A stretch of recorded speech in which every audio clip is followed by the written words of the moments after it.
Capsicum আর পেঁয়াজটাকে একটু ভেজে নিয়ে তার মধ্যে সয়া সস, চিলি সস, আদা রসুন বাটা আর লঙ্কা বাটা দিয়ে দিলাম।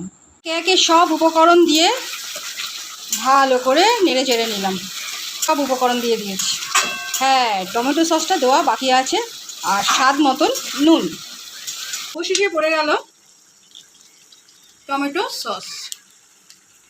একদম এইভাবে হাত দিয়ে নিচড়কে টমেটো সস দিয়ে দিলাম।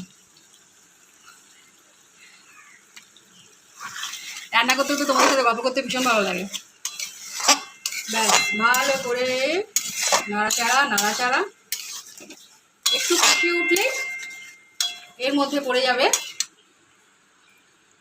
ওই ভেজে রাখা পকোড়াগুলো।